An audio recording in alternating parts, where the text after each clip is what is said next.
नमस्कार, unfold astro science channel में आपका स्वागत है।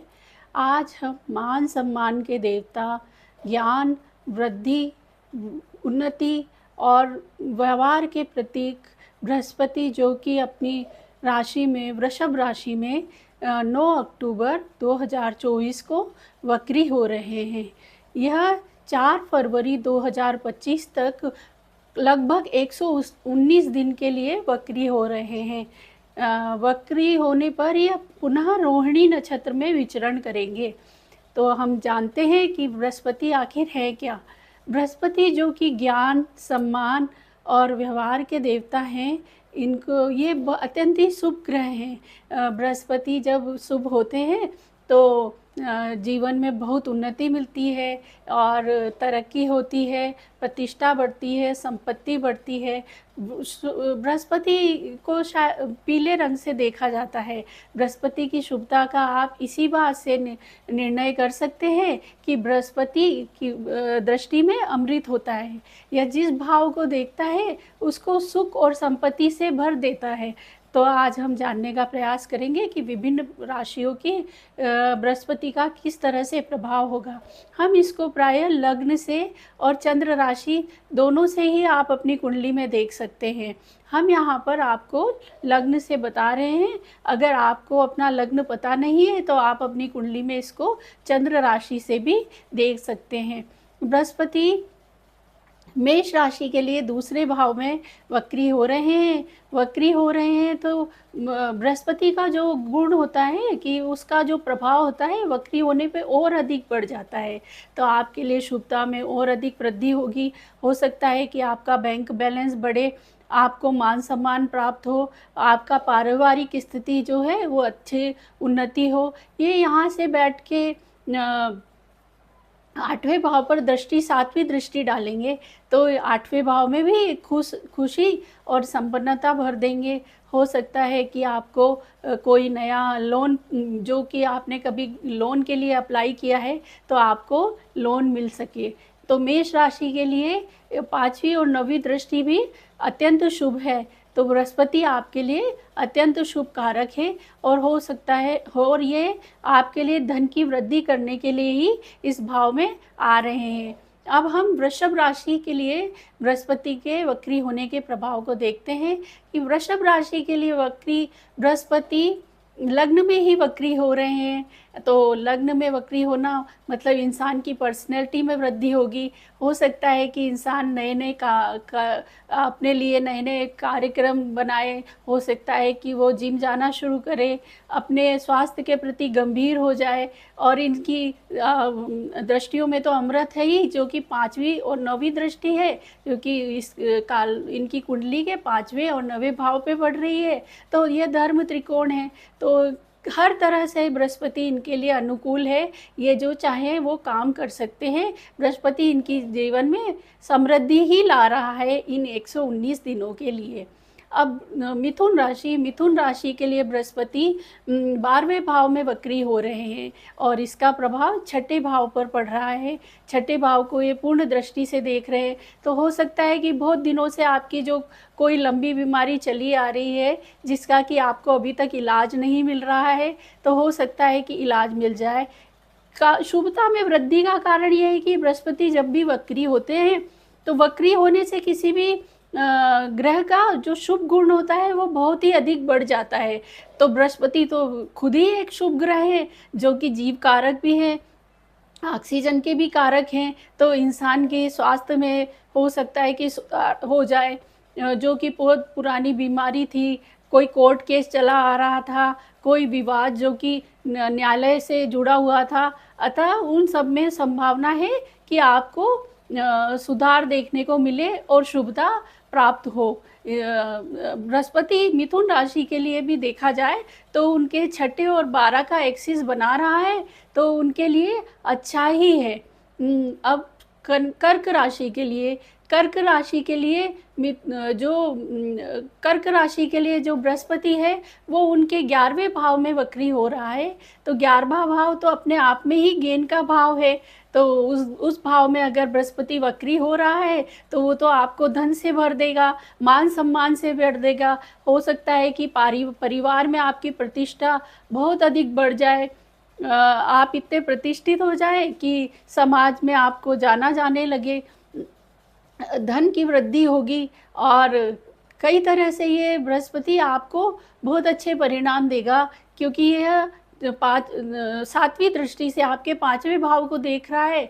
तो 5वां भाव तो शुभता का भाव होता है, आपके मनोरंजन के साधन में वृद्धि हो सकती है और आप कई प्रकार के ऐसे कामों को कर सकते हैं जो कि अत्यंत ही शुभ हैं, और आपके संतान की एजुकेशन में भी वृद्धि हो सकती है और पितृ भी आपसे प्रसन्न हो सकते हैं, जो कि आपको बहुत अच्छा वरदान दे सकते हैं अगर आप ध्यान कर्म में अपना मन और समय व्यतीत करें।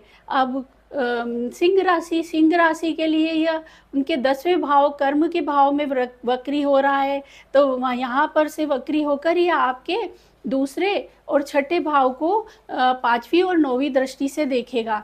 तो आपके लिए तो शुभता बहुत ही बढ़ जाएगी, क्योंकि छठी भाव में जब ये 9वीं दृष्टि से देखेगा तो वैसे ही गुरु की दृष्टि में तो अमृत होता है, तो ये आप पे अमृत की वर्षा कर देगा और अमृत के वर्षा होने से आपके शत्रुओं का नाश हो सकता है। आप भी कोर्ट केस में विजय प्राप्त कर सकते हैं। हो सकता है कि आप कोई प्रॉपर्टी, अगर कोई ऐसी प्रॉपर्टी जो कि है ना आप बहुत दिनों से खरीदने के बारे में सोच रहे थे पर अभी तक खरीद नहीं पाए थे, हो सकता है कि अब आप अपने लिए कोई प्रॉपर्टी खरीद सके। तो ये आपके लिए हर तरह से शुभ ही है। कर्क राशि वालों के लिए तो यह बहुत ही अच्छा समय है। आप अपने परिवार के साथ समय बिताइए और कहीं घूमने जाइए और इन्जॉयमेंट करिए। हाँ, पर थोड़ा सा इस बात का ख्याल रखिए कि आप अपने जो ऑफिस है उसमें या कर्म स्थान में किसी भी प्रकार के वाद विवाद में ना फंसे, क्योंकि वाद विवाद होने पे वैसे तो गुरु शुभ है, परंतु वाद विवाद होने पे आपको तो समस्याओं का सामना करना पड़ सकता है, क्योंकि बृहस्पति जहाँ पर बैठते हैं वहाँ के गुणों में थोड़ा कमी भी करते हैं, तो आपको इस बात का ख्याल रखना ही होगा। अब कन्या राशि के लिए जो बृहस्पति है वो उनके 9वें भाव में वक्री हो रहे हैं। तो 9वां भाव तो भाग्य का भाव है, भाग्य के भाव में वक्री होने से उनके लिए उन्नति कारक होगा।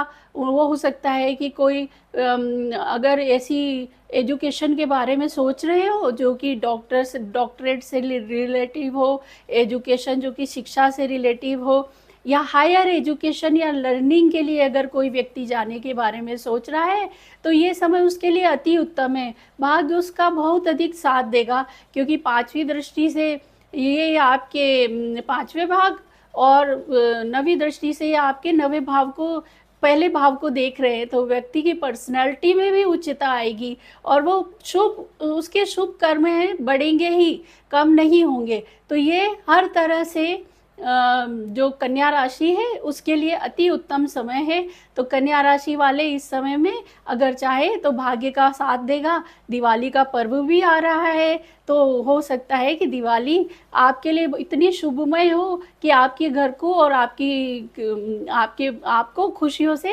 भर दे। ये समय आपके भाग्य में वृद्धि करने वाला है। पिता के स्वास्थ्य में भी यहाँ से आपको वृद्धि देखने को मिलेगी, और अगर आप किसी तरह से परेशान हैं तो उसमें आपको सुख ही प्राप्त होगा और आपकी समस्याओं का समाधान आपको मिल जाएगा। अब तुला लग्न के लिए बृहस्पति आपके 8वें भाव में वक्री हो रहे हैं। तो 8वें भाव में वक्री होने से जो तुला लग्न वाले हैं उनको थोड़ा देखने की ज़रूरत है और उनको थोड़ा ध्यान रखने की ज़रूरत है, क्योंकि 8वां भाव जो होता है वो त्रिक भाव होता है और 8वें भाव में गुरु का वक्री होना थोड़ा ठीक नहीं माना जाता, क्योंकि अगर 8वें भाव में गुरु वक्री होंगे तो उनके थोड़ी डिफ़िकल्टी का सामना करना पड़ेगा। और यहाँ से वो 12वीं दृष्टि वहाँ यहाँ से ये चौथी दृष्टि 5वीं दृष्टि से चौथे भाव और 9वीं दृष्टि से 12वें भाव को देख रहा है, तो इन्हें थोड़े संभल के रहने की ज़रूरत है और थोड़ा ध्यान रखने की ज़रूरत है। तो तुला लग्न वालों के लिए थोड़ा यह कष्टप्रद हो सकता है। और पर वक्री हो रहा है, तो वक्री होने से गुणों में वृद्धि होगी। तो यह वक्री ग्रह पीछे की ओर देखते हैं तो हो सकता है कि पत्नी के साथ इनका जो व्यवहार है वो अच्छा हो और इनके जो घर की समस्या है वो सुलझ जाए। तो ये यहाँ पर तुला लग्न वालों को थोड़ा ध्यान रखने की ज़रूरत है। गुरु का वक्री होना, वैसे तो जो गुरु है वो इनके तीसरे और छठे भाव का स्वामी होता है, तो ये विपरीत राजयोग की परिस्थिति को बनाता है। तो हो सकता है कि विपरीत राजयोग का फल आपको भी प्राप्त हो और मान सम्मान और प्रतिष्ठा में वृद्धि हो। तो एक गुरु हर तरह से आपके लिए भी शुभ हो सकता है। बस ये है कि आप विष्णु सहस्त्र नाम का पाठ करें तो हो सकता है कि उससे आपके सारे कष्टों में कमी आ जाए। अब वृश्चिक राशि के लिए ये आपके 7वें भाव में वक्री हो रहा है। 7वां भाव परिवार का भाव होता है, पत्नी का भाव होता है, पार्टनरशिप के इससे देखते हैं और विभिन्न प्रकार के व्यवसायों का भाव होता है। तो 7वें भाव में जब वृश्चिक राशि के लिए वक्री हो रहा है तो ये हर तरह से शुभता ही करेगा। यहाँ से ही आप 5वीं दृष्टि से आपके तीसरे भाव को और 9वीं दृष्टि से यह आपके 11वें भाव को देखेगा, क्योंकि यह काम त्रिकोण का भाव है। तो यहाँ से आपकी हर तरह की कामनाओं को पूर्ति करने में बृहस्पति बहुत ही अधिक सहायक होगा और आपको खुशियों से भर देगा। और ये तो दिवाली का समय है, तो आपके लिए तो बहुत ही अच्छा है। अगर आप अपनी समय का प्लानिंग बहुत सोच समझ के करें तो आपको इंफॉर्मेशन टेक्नोलॉजी या फिर किसी भी प्रकार के कागजी कार्रवाई में कोई प्रॉब्लम नहीं आएगी और आपके काम बहुत ही अच्छे से होंगे। आपको मान सम्मान। धनु राशि के लिए जो शनि है वो जो गुरु है वो छठे भाव में वक्री हो रहा है। तो छठे भाव में वक्री होने से छठे भाव से संबंधित जितनी भी प्रकार की समस्याएं हैं, हो सकता है कि क्योंकि यह शुभ ग्रह है, शुभ ग्रह त्रिक भावों में जब वक्री होते हैं तो उनको अच्छा नहीं माना जाता, क्योंकि त्रिक भाव जो होते हैं वो परेशानियों के भाव होते हैं, जैसे 6, 8, 12।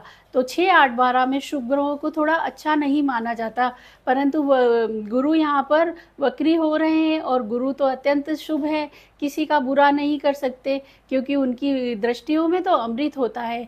तो गुरु यहाँ से बैठकर आपके दूसरे भाव और 10वें भाव को देखेंगे तो ये आपके कर्म में वृद्धि करेंगे और दूसरे भाव से यह आपके कुटुंब में वृद्धि करेंगे, कुटुंब के सुख में वृद्धि करेंगे। आपकी हो सकता है लिक्विडिटी बढ़ जाए और आपको पैसे से संबंधित बहुत लाभ प्राप्त हो, परंतु आपको बीमारियों पर थोड़ा ध्यान देने की आवश्यकता है। अगर आपको किसी भी प्रकार की कोई शारीरिक बीमारी है या आपका कोई कोर्ट केस चल रहा है तो आपको थोड़ा ध्यान रखना चाहिए और उससे संबंधित बातों को थोड़े दिनों के लिए सोच समझ के करना चाहिए, नहीं तो कुछ प्रॉब्लम हो सकती हैं। अब मकर राशि के लिए जो गुरु है वो 5वें भाव में वक्री हो रहे हैं और इसका प्रभाव सीधे 11वें भाव पे पड़ रहा है, जो कि गेन भाव है। गेन भाव में प्रभाव पड़ने से इसकी शुभता बहुत ही ज़्यादा बढ़ जाती है, क्योंकि 5वां भाव और 11वां भाव किसी भी काल पुरुष की कुंडली का बहुत ही शुभ भाव होता है।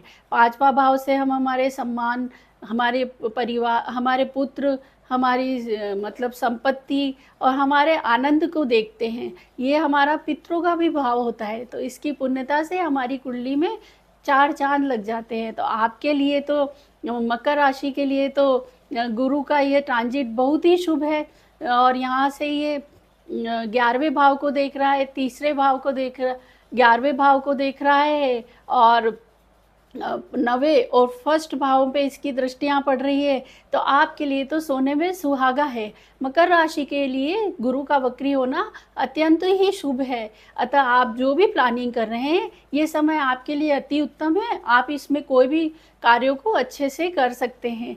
अब कुंभ राशि के लिए ये चौथे भाव में वक्री हो रहे हैं। चौथे भाव में वक्री होने का मतलब ये है कि आपको मकान से संबंधित, वाहन से संबंधित, संपन्नता से संबंधित, बहुत ही और परिवार से संबंधित बहुत सारी खुशखबरियाँ प्राप्त होगी।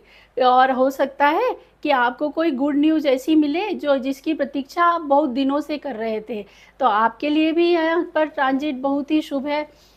गुरु का ट्रांजिट तो मतलब ये कहा गया है कि गुरु हर कुंडली में शुभता ही बताता है, परंतु जब ये वक्री हो जाता है तो इसकी शुभता में बहुत ज़्यादा वृद्धि हो जाती है और ये वृद्धि इंसान को खुशियों से भर देती है। तो ये 119 दिन का जो टाइम है, हर राशि के लिए इतना शुभ है कि इस पे अगर वो कोई भी कामों को कर लेगा तो मतलब अपने कर्म, क्योंकि कर्म के बिना कोई भी फल नहीं मिलता, इसीलिए इंसान को कर्म को करना बहुत ही आवश्यक है। अगर वो कर्म करेगा तो उसको शुभता ही प्राप्त होगी, मेरा ये पूरा विश्वास है।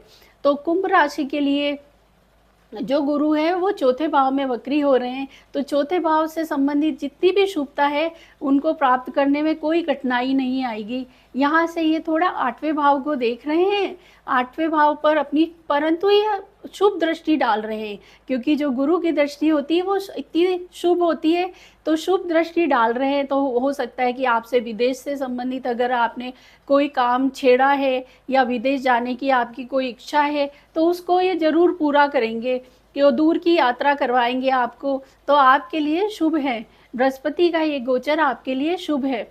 मीन राशि के लिए बृहस्पति तीसरे भाव में गोचर कर रहे हैं।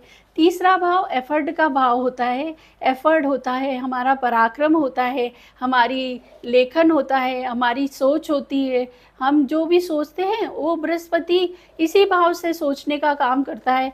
तो इस भाव में प्राय जो शुभ ग्रह होते हैं वो थोड़े परिणाम में कमी करते हैं, परंतु यह अपनी सातवीं दृष्टि से नवे भाव को देख रहा है जो कि भाग्य का भाव है। तो हो सकता है कि आपका कहीं आप बहुत दिनों से कोई ट्रांसफ़र चाह रहे हों तो आपका ट्रांसफ़र हो सकता है, और आपका जो पड़ोस है उससे आपको कोई खुशखबरी मिल सकती है, क्योंकि तीसरे भाव से यहाँ यात्रा भी देखी जाती है जो कि छोटी यात्रा। तो आप कोई छोटी यात्रा कर सकते हैं, या ऑफिस में अगर आप कोई परिवर्तन चाह रहे थे तो आप अपनी मेहनत से उसको प्राप्त कर सकते हैं। तो तीसरा ये मीन राशि के लिए भी एक तरह से शुभ ही है, परंतु आपको थोड़ा ध्यान रखने की आवश्यकता है, क्योंकि यह सातवीं दृष्टि से ये पांचवी और नवीं दृष्टि इसकी गेन हाउस और सातवें हाउस पे पड़ रही है। तो आपको थोड़ा ध्यान रखने की आवश्यकता है, और ये पराक्रम का भाव है तो आपको थोड़ा हो सकता है कि पराक्रम करना पड़े, परंतु सफलता आपको मिल सकती है। तो इसीलिए मेरे वीडियो बनाने का यही मकसद था कि ये गुरु का वक्री होना अत्यंत शुभ है। अतः कोई भी व्यक्ति इन 119 दिनों में अपना कोई भी एफर्ट करेगा तो उसे बहुत अच्छा फल प्राप्त होगा, और वह अपने लग्न चंद्र राशि के अनुसार इन बातों को समझकर अपने जीवन में कर्म में वृद्धि कर कर इन समय का लाभ प्राप्त कर लेगा, तो उसके लिए अत्यंत शुभ होगा। इसी मेरी कामना के साथ ये मेरा वीडियो समाप्त हुआ। अगर आपको मेरा वीडियो अच्छा लगता है तो आप लाइक कीजिए, सब्सक्राइब कीजिए, और हाँ, हमारे चैनल को कमेंट करना ना भूलें। इसी के साथ धन्यवाद।